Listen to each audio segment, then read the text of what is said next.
eo afaka va ianao eo afaka va ianao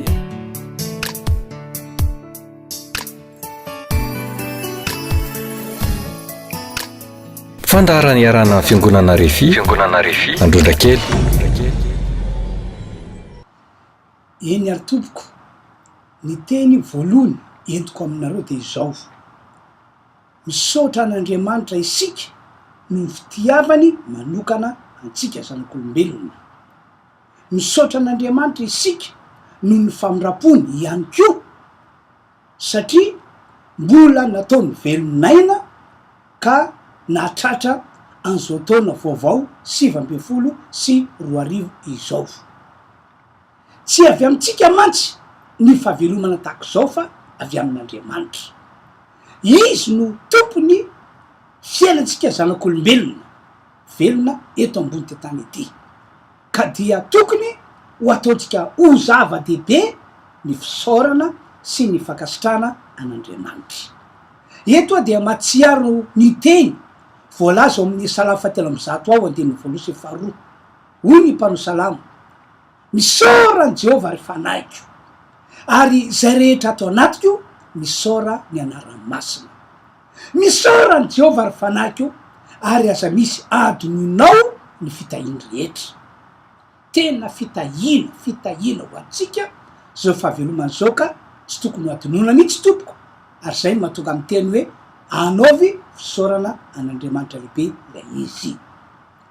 Ny teny faharoa entiko aminareo ihany koa dia izao: miarabanareo tsiraray avy isambatan'olona isy ampianakaviana ny tenako, dia ianareo zay mpanaraka ny fandarana teo afaka va ianao.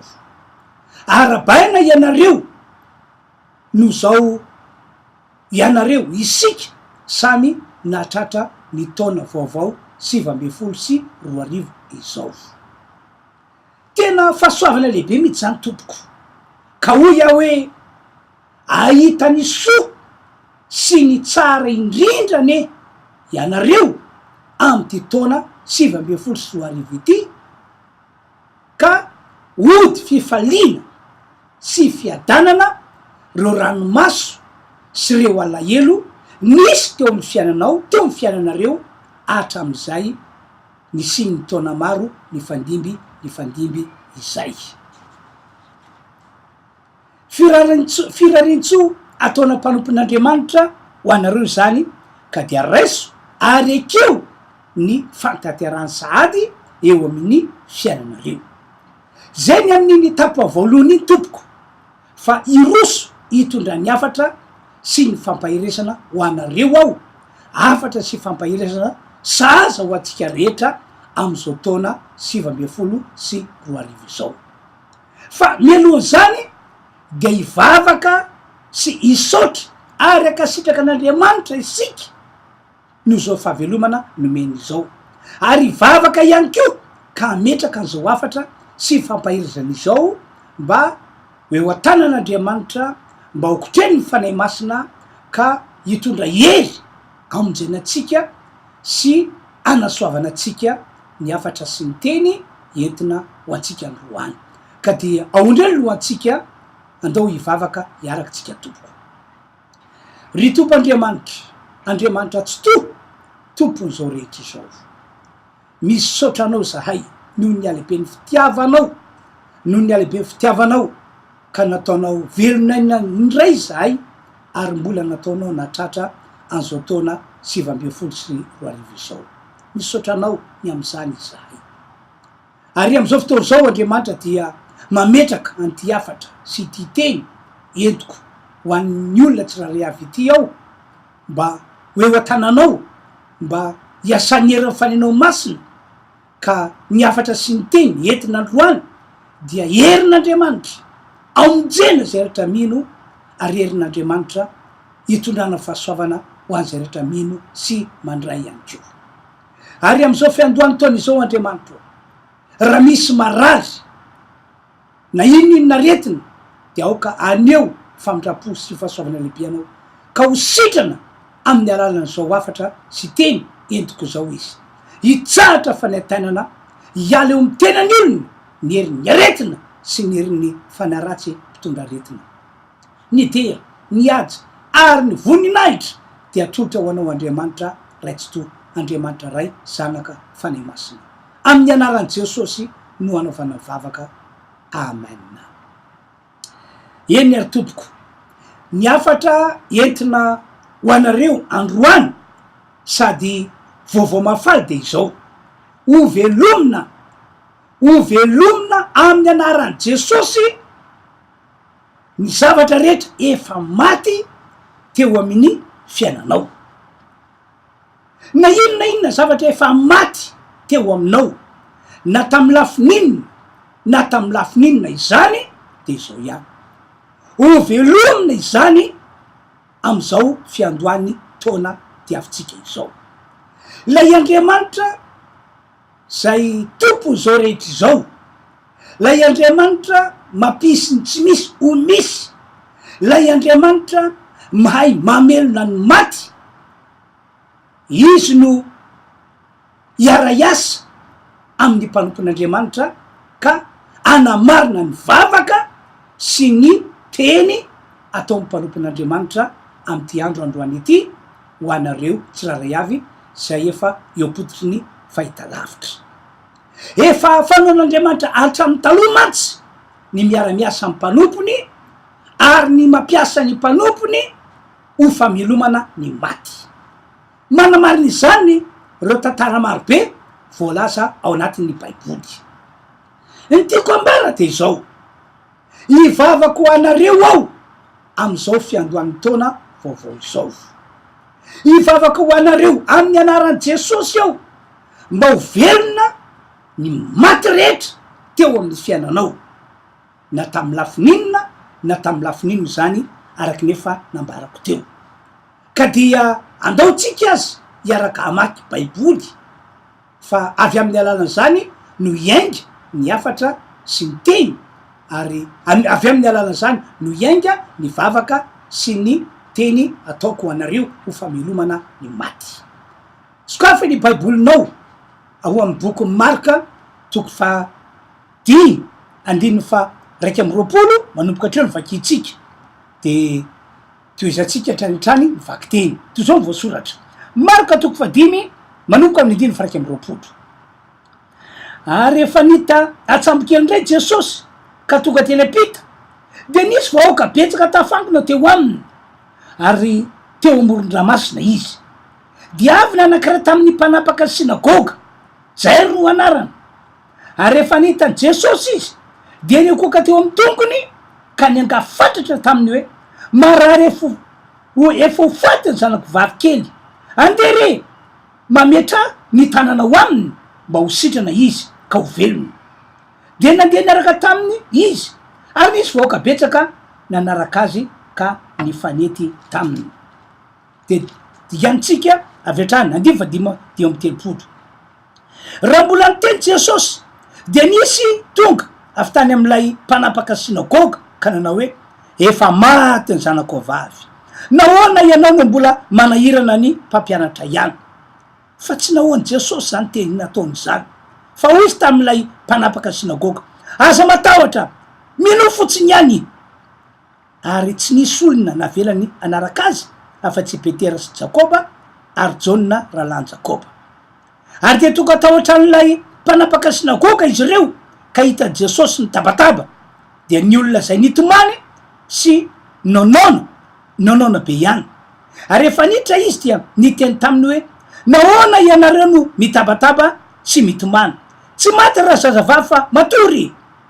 De nome azy fantatra ny olona fa nandroaka azy rehetra izy de nitondra ny ray aman-dreny razazavavy mba am'izay olona teo aminy ka niditra tao amin'izay nisy andrazazavavy. 9:1. De nandray ny tanandrazazavavy izy ka niteny taminy hoe talita kumi, zany hoe raha tiky ry zazavavy hoy zao aminao mitsangana. De nitsangany niaraka tam'izay razazavavy ka afaka nandeha fa efa 12 taona izy ary niaraka tam'izay de talanjo indrindra ny olona. Araky ny voalaza teo raha ohatra ka nanaraka tsara ianao de izao maty zanaka vavin'lay mpanapaka sinagoga. Zay ro no anaran'io lehilahy mpanapaka sinagoga io. fa izao tompoko velona indray ity zazavavy ity taorina ny teny nataony Jesosy tam'ilay zazavavy efa maty. Zany hoe lay teny nataony Jesosy de tena nampitolagaga fa teny misy hery mamelona ny maty. Zay ny zava-misy to zao mantsy ny voalazan'ny baiboly tam'izany araka lay nivakitsika teo noraisin'ny Jesosy ny tanan'ilay zazavavy efa maty. De ho Jesosy eo amin'ny adiny fa 1 talita kono, zany hoe raha dika de hoe raha zazavavy ozaho aminao mitsangana vokany dia mitsangana lay zazavavy efa maty ka afaka nandeha toy ny olona rehetra ary tsy hoe mitsangana hafahafa fa tena salama vatana tomady tsara. Gaga sy talanjo zany olona tam'izany fotoana zany tsy nitsy gaga satria tsy fahitany teo amin'ny fiainana zany hoe olona efa maty niarana nahita fa efa maty kanefa no ny teny nataony Jesosy dia velona indray. Andonga evakitsika ny 1 sy 2 hoe to zao voasoratra de nandray ny tanany zazavavy izy ka niteny taminy hoe talita kono, zany hoe raha dika ry zazavavy ozaho aminao mitsangana. 2 de nitsanga niaraka tam'izay raha zazavavy ka afaka nandeha fa efa 12 taona izy ary niaraka tam'izay dia talanjona indrindra ny olona. Natsangany Jesosy zany hoe novelominy Jesosy lay zazavavy efa maty, novelominy tamin'ny alalany teny nataony. Ndre mandeha ihany koa de nisy fisehoan-javatra tahako zao tonga tao amin'ny fasana zay nandevenana any Lazarosy Jesosy sy ny mpianany ndray andro.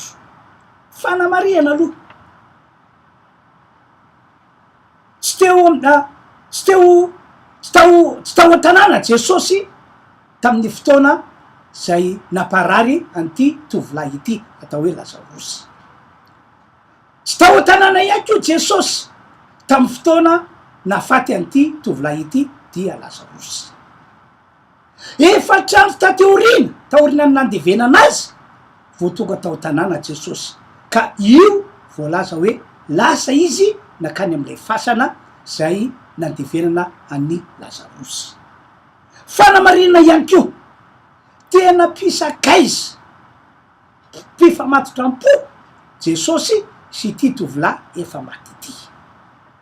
Ka rehefa tonga tany amin'ny fasana nandevenana azy Jesosy sy ireo mpianana dia nangataka Jesosy mba esorina varavara-pasana. Hoy izy tam'izany esorina vato. Jaona toko fa 12 no ahitana an'izany tantara zany. De rehefa nesorina le varavara-pasana, nesorina le vato dia niteny Jesosy. Hoy izy tam'izany, ry Lazarosy mivoatao ianao. Taorina zay dia velona le maty fa saingy mbola voafono lamba mena, voafono lamba paty izy ary mbola voafatotra ny tenany. De fa saingy fa gagany maty aza moa velona tamin'ny alalan'ny teny nataony Jesosy. Ka hoana moa ny safany mandeha na dia voafono lamba mena sy voafatotra ary ny tenany fa dia tavavoaka ny varavara-pasana tokoa lay tovolahy efa maty. No teny nataony Jesosy. De nasainy Jesosy novana famatorana teo aminy le fatotra de gaga ny olona, talanjona ny olona satria niarahana hita, niarahana alala fa efa maty andro maromaro Lazarosy ary efa nalevina tao-pasana nandritry ny efatrandro Lazarosy. Amin'ny olombelona de impossible zany hoe olona efa maty andro maromaro na hoe efa nalevina tao am-pasana nandritry ny efatrandro ka hoe mbola ho velona indray.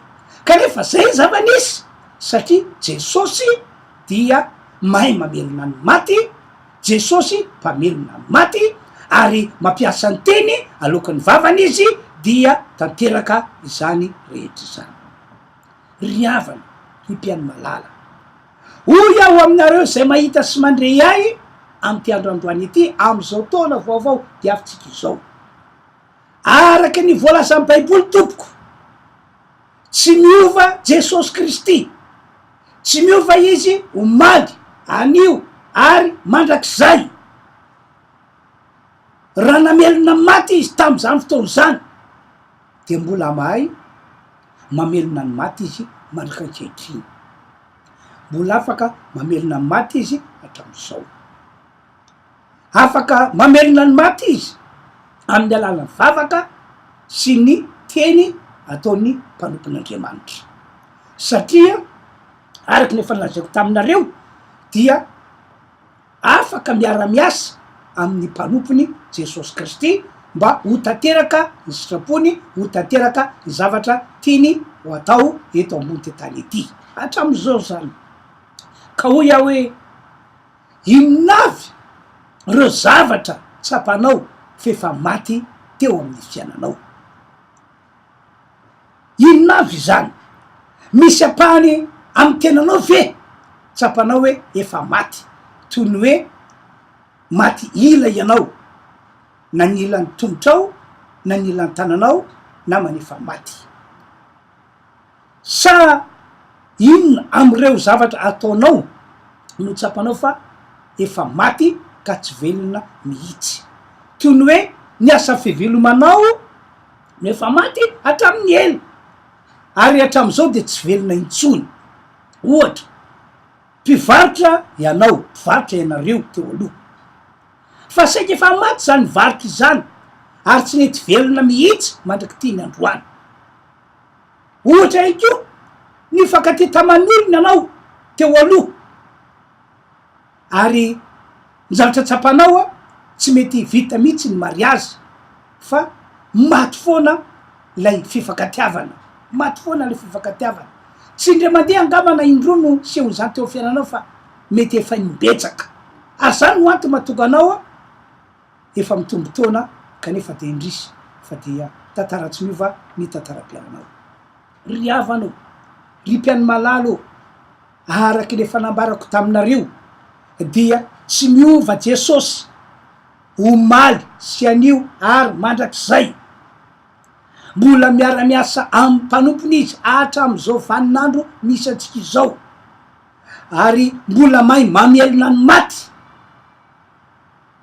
mbola mahay mamelona ny maty izy amin'ny alalan'ny vavaka sy ny teny ataony mpanompony satria efa fanao mihitsy zavatra zay.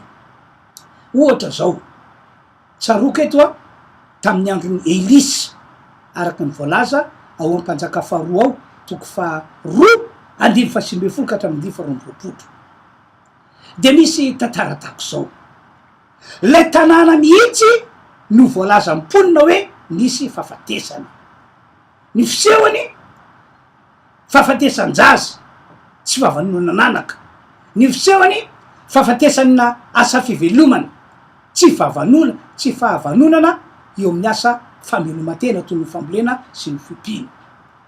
Nandritra ny taona maro no nisy olo zany fahafatesana zany tao amy tanàna Jeriko, efa nambarako taminareo matetiky zany, efa nandritra ny taona maro ihany ko no niezan'ny olona na mahana ny olana nisy fa de teo ihany ny teo omaly tsy miova ihany tantaran'ny mponina tao amy tanàna Jeriko.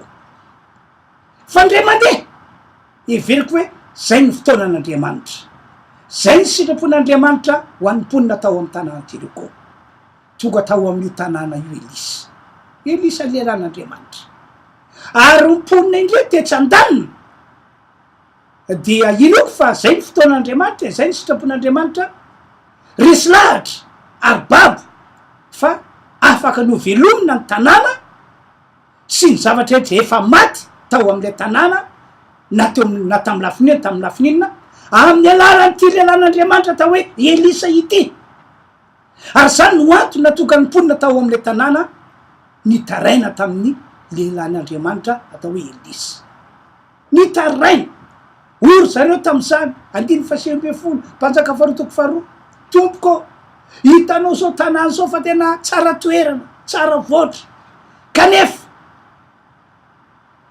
misy fahafatesana ato am'ty tanàna ity, misy tsy fahavanona nanaka ato am'ty tanàna ity. Apio re zahay, votseo re zahay. De tsotra ny teny nataon'ny Elisy, satria Andriamanitra raha teo fa vonona amelona ny tanàna, amelona ny efa maty amin'ny alalan'ny lehilahin'Andriamanitra atao hoe Elisy. Ary zany no antony natokany Elisy tsy salasala miteny tamin'ny vahoaka rehetra hoe maka vilia vaovao asosira ao anatin'izany vilia zany, de andao ianareo hiaraka amiko ho any am'ilay miandohan'ny rano. Ka rehefa tonga tany am'ilay miandohan'ny rano zareo, tany am'ilay loha rano, de nalain'ny Elisy aleran'Andriamanitra le sira, de nafafany tao am'le rano. De zao miteny naloko ny vavany, tsy isy fahafatesiny intsony eto am'ty tanàna ity. De zao mivolaza amin'ny Patsaka faharoa toko faharoa de faharoa amby roapolo, hoy ny baiboly hoe nanomboka teo de tsara ny rano, ary tsara ny rano mandrika ankehitriny. Mandrika ankehitriny am'izao tika miteny zao. Ry hafana, ry mpiano malalo, tamin'ny fotoana andalofan'i Jesosy mivantana ty ambony tany, de izy tena nihitsy no nampiseho miariary fa mahay mamelona ny maty. Araky le tantara no tantaraiko taminareo teo, mikasy any am'ilay zanakavaviny lay mpanapaka sinagoga zay efa maty kanefa velona indray tamin'ny alalan'ny teny nataon'i Jesosy. De tak'izany ihany koa hoe Lazarosy zay efa maty nandritry ny andro maromaro, ary efa nalevona tao pasana nandritry ny efatr'andro kanefa velona indray tamin'ny alalan'ny teny nataon'i Jesosy. Ary ity volaza ity indray de hoe niara-niasa tamin'ny mpanompony, niara-niasa tamin'ny lelany, ny tompoandriamanitra mba ho famelomana ny maty. De velona le tanàna efa maty, velona ny asa fameloma-tena ny olona tao am'le tanàna Jeriko zay efa maty nandritry ny taona maro. Velona ary velona manika ankehitriny. De eto ihany koa de matsiaro, araky ny tato amin'ny Asin'ny Apôstôly ato toko fasivy, misy tantara tahako zao. Asin'ny Apôstôly toko fasivy, andininy faina amby telopolo ka hatramin'ny andininy fatelo amby efapolo. Ngamba tsy vakiako le telo fa lava be. Tantarain'ny baiboly fa maty lay vehivavy anankiray atao hoe Dorcas na hoe Tabita. Vehivavy zay anisany nanampy be andreo apôstôly tamin'ny lafiny asa sosialy. Maty izy. Tena lahelo mafy ny olo, nalahelo mafy ny olo, indrindra fa reo vehivavy mpitondra tena nalahelo mafy hoe maty Dorcasy na hoe maty Tabita. De tonga tao amin'ny tanàna io aza Petera sy reo namany, de nakao am'le trano misy nrazana izy. Ka rehefa tonga tao Petera sy reo namany, de akory zava-magaga fa rehefa nataon'ny Petera ny vavaka de indro fa velona lay renim-pianakaviana maty, velona Dorcasy na hoe velona Tabita. Tena nampitolagaga ny olona tao amin'ny tanàna mihitsy andrehetrarehetra zany, ka natoka ny olona nino fa Jesosy no tompo sy mpamonjy ity zao tontolo zao ity. Natoka ny olona nino fa izy no Jesosy no Mesy, Jesosy no Kristy. Tsy fahita mantsy zany hoe olombelona tahaka ny teny zao, kanefa rehefa nanao vavaka spesialy dia velona indray le olona efa maty. Andoka vakitsika eo amin'ny andininy faefapolo, Asin'ny Apôstôly toko fasivy, zao ny voasoratra, Asin'ny Apôstôly toko fasivy de ny andininy faefapolo. Ary navoaka Petera avokoa izy rehetra, de nandoarika izy ka nivavaka, ary nitodika nanandrika ny faty izy ka nanao hoe ry Tabita mitsangana, de nahira ny masony, ary raha nahita ny Petera izy dia niarina. Andiny farakeny fapolo. Ary Petera nanotana anazy ka nanangana azy, ary efa niantsony olona masina sy ny mpitondra tena izy de nanolotra azy velona. Ary dia fantatra eran-jopa izany ka maro no nino ny tompo. Zava-magaga zany ry havana malala, tena zava-magaga zany. Ka androany zany de manamafy fa ivavako anareo aho, ary tena aminareo aho. Raha mino nareo fa lelan'Andriamanitra ihany koa ny tenako zay mitory an'izao afatra zao, mitory an'izao teny zao, de izy fiantraikany aminareo zay finoanareo fa mpanompon'Andriamanitra ny tena, lelan'Andriamanitra ny tena. satria io Andriamanitra io efa hitako hatramin'ny ela efa tsapako zany ary mola mino zany mandrika ankehitriny fa tena miara-miasa amin'ny mpanompony izy ary tsy vita hoe miara-miasa mpanompo fa raha mandray fanapa-kevitra ny mpanompony de amarininy atao amin'ny tanteraka ny fanapa-kevitra ny mpanompony ivavako anareo ao ianareo zay matsapa fa be de be zavatra efa maty teo amin'ny fiainanareo na tamin'ny tenanareo zany apahany tamin'ny tenanareo zany na tamin'ny zavatra zay nataonareo zany na tamin'ny lafininno na tamin'ny lafininno ho velona zany am'izao fiandohan'ny taona izao amin'ny alalana vavaka zay ataonay mpanompon'Andriamanitra ho anareo rehefa aveo zany ivavatsika fa farany no ia everiko fa anisan'ny teny lehibe ity hitondra vavaka sy tsodrano anareo ao ny Alahady faenina volana janoary taona 2024 ny toerana ao am-palais des sports Alahady faenina volana janoary taona 2024 manompoka amin'ny valora sasany ny toerana ho ao dia ao am-palais des sports ny Alahady zao zany inoko ary everiko fa ny vavaka sy ny tsodrano ataoko ho anareo amin'ny hoandro io dia amelona zay efa maty sy zavatra efa maty teo amin'ny fiainanareo ary tsy vita zany fa anova ny tantaram-piainanareo zay ratsy ho lasa tsara raha ny voalaza ny baiboly tokoa mantsy no jereny de misy herin'Andriamanitra magaga miasa eo amin'ny vavaka sy ny tsodrano ataon'ny mpanompon'Andriamanitra tena misy herin'Andriamanitra magaga miasa tompoko izany no antony natonga ny Isaka le voalaza ny Genesis toko fa 7 hoe nampiantso ny zanany izy ary nampiomana ny zanany izy mba ndray ny tsodrano avy amin'ny rainy avy amin'ny teny aloka ny vavany rainy resy lahatra mantsy Isaka tamin'izany fotoana zany ary mino fa hitsodrano ataony ho any zanany io no hiantoka ny fiainany amin'ny taona iny sy hiantoka ny fiainany taranany rehetra mifandidy ny tiako mafisa zany de zao hoe tonga ava mihitsy ianao ianareo amin'ny Alahady faenina volana janoary taona 2024 amin'ny Alahady zao zany manomboka amin'ny valora sasany ny toerana ho ao dia ao am-palais des sports Mahamasina io vavaka sy tsodrano ataona io no inona fa hiatoka ny fiainanao amty taona 2024 ity io vavaka sy tsodrano ataona io dia ho famelomana ny maty no famelomana maty rehetra nisy teo fiainanao io vavaka sy tsodrano ataona io dia ho fanovana tanteraka ny fiainanao ratsy ho lasa tsara io vavaka sy tsodrano ataona io dia ho fasoavana ho anareo ho fitahina ho anareo amty taona ity tompoko ary vavaka sy tsodrano ataonay ho anareo io dia araky ny fanambarako teo ho fanamafisana azy de ampitsimbatika ny tantaram-piainanareo ho tantara tsara indrindra mihoatra no zay efa hitanareo teo amin'ny fiainanareo tao anatin'izay fahaveloman'izay ary farany mino ianao fa ho avan'Andriamanitra amy be sy maro ianao sy ny akonanao amty taona ity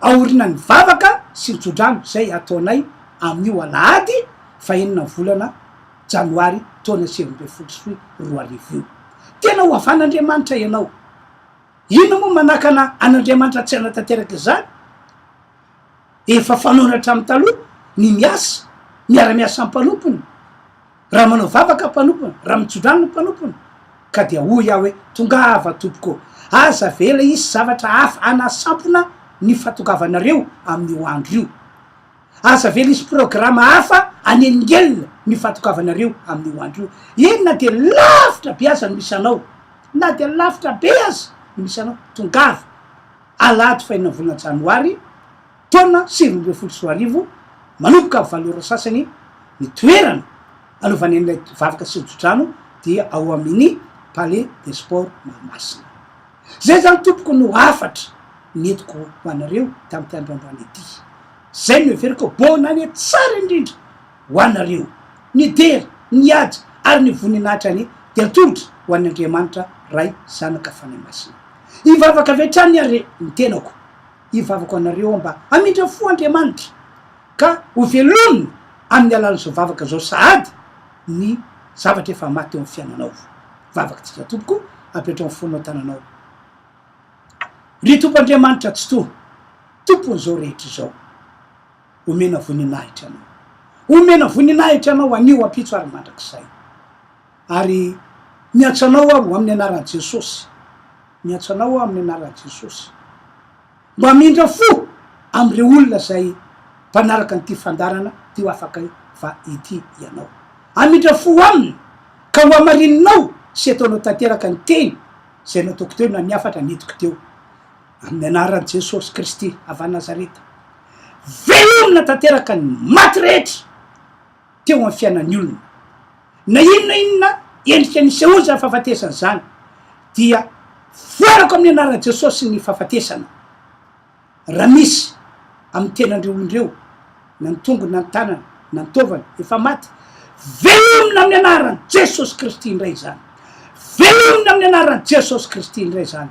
Esorina amin'ny herin'ny fahafatesana, esorina amin'ny herin'ny aretina rehetra, ary ny na inona zavatra nitranga tao amin'ny fiainana tsapany hoe nitrangana fahafatesana na teo amin'ny lafi famelomatena, na teo amin'ny lafin'ny fitiavana sy ny fanambadiana, na tamin'ny lafin'ino na tamin'ny lafin'ino zany. Velomiko amin'ny anaran'i Jesosy ny efa maty rehetra, velomiko manompoka androany ny maty rehetra tao amin'ny tenan'ny olona, tao amin'ny fiainan'ny olona, tao amin'ny zavatra nataon'ny olona. Ainao atao zany ry Andriamanitra io, faingiany ianao manamarina izany androany ho fideranany voninahitrao. Ary mivavaka aminao zahay mba ho tahina manokana io fotoan-dehibe amin'ny sisy janvier io, ho tahina manokana ninina programany devoly, tsy misy mahasampony izany, tsy misy mahasakany izany, fa reo rehetra zay efa voalahatra ho amin'ny fahasoavana lehibe de inoko fa iazakazaka ho tonga daholo amin'ny fotoana io, ary ho tomomba natsakasandavany io fotoana io. Ny firovanao Andriamanitra tsy to no hiaranay ao na inona ny zavamisy eto ambony ty tany ity na eto am'izao firenena malagasy misy an'izao. Amin'ny anaran'i Jesosy ho tahina ny mpanomponao hitondratsodrano sy ny vavaka iantefany amin'ny olona zany herin'ny tsodrano sy ny vavaka atao zany amin'ny anaran'i Jesosy. Sotra tompo, tonga daholo ny olona rehetra noho ny herinao. Amen. Zay zany tompoka de mirary ny fahasoavan'Andriamanitra sy ny famindrapony ho amintsika rehetra tompoko. Mirary soa, mirary fahasoavana indray. Teo afaka va ianao? Teo afaka va ianao?